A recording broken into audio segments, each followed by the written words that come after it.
Hello and thanks for tuning in. Today I want to make a video showcasing my emergency individual first aid kit and hopefully give you guys some ideas on how to build one yourself. Now I call this an individual first aid kit because it's more or less meant to be for one individual for certain emergencies that require immediate first aid. It's not meant to take the place of a home first aid kit or even really a vehicle first aid kit. What it will do though is it'll save your life in the event that you become seriously injured.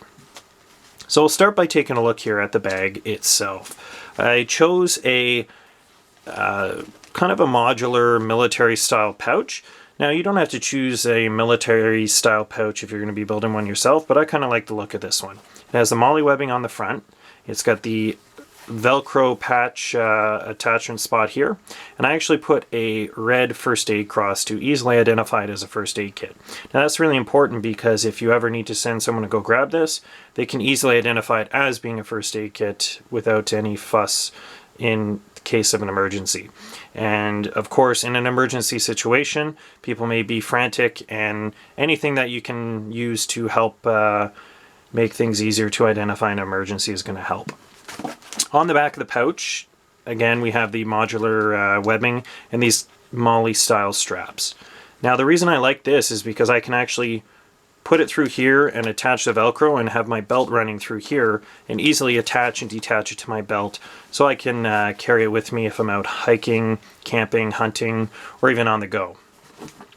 Now that's kind of the main purpose of this first aid kit, is something that you can just strap to yourself and have as a backup for hiking, camping, fishing, hunting, stuff like that. I also keep this bag in particular in my work bag. That way I have an extra backup emergency first aid kit with me at all times. So we're going to go ahead and open it up and we'll show you the contents. So we can start by opening up the top here, and it's almost a clamshell, at least a half clamshell design here. So we'll peel back the front and the back. So as you can see, there's quite a bit packed into this first aid kit. Right on the top here, we have a Cpr Face Shield. Now, there are techniques that you can do CPR on someone with compressions only if you don't have a face shield, but it's always a good idea to have one just in case you need to use it. This isn't the best option for giving CPR.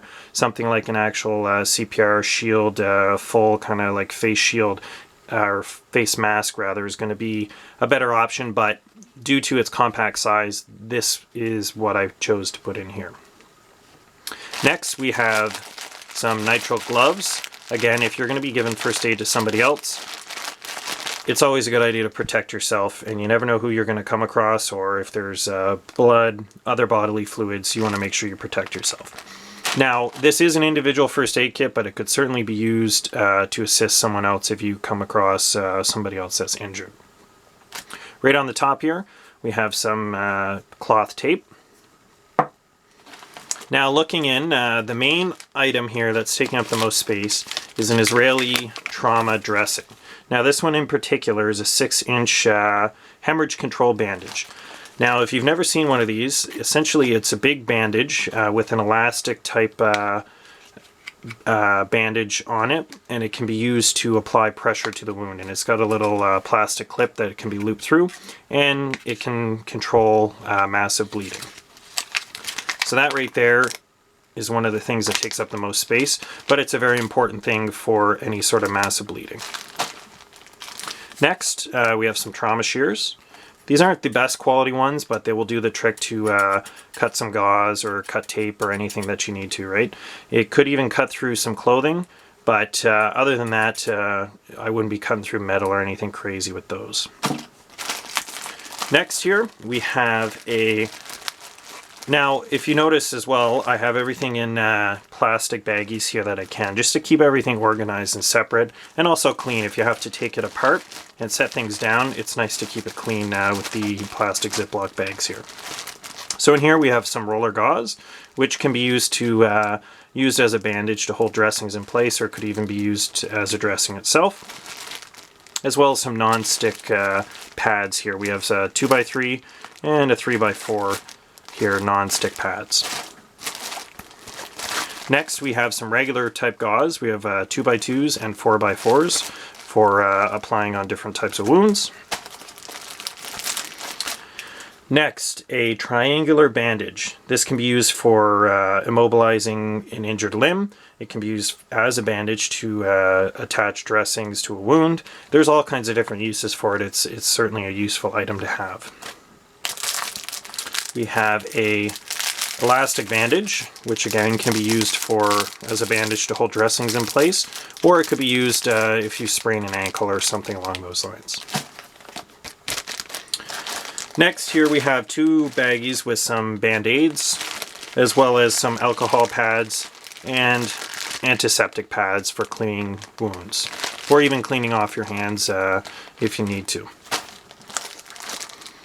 Next, we have an emergency blanket, basically a Mylar space blanket, which can be used to keep warmth in, especially if someone has the potential of going into shock. This can help keep them warm and prolong the effects of shock. One of the last items in the main pouch here is going to be a SWAT tourniquet. Now this one in particular I've actually taken out of the packaging, and the reason for that is to actually practice with it to get a feel for how it actually works. Now this can be used as a tourniquet.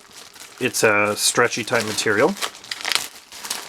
Now it's not rubber, but it's similar to rubber, so it can be wrapped around a limb and used as a tourniquet, or it could be used in a similar fashion to the roller gauze or the elastic bandage to hold a dressing in place and apply some pressure.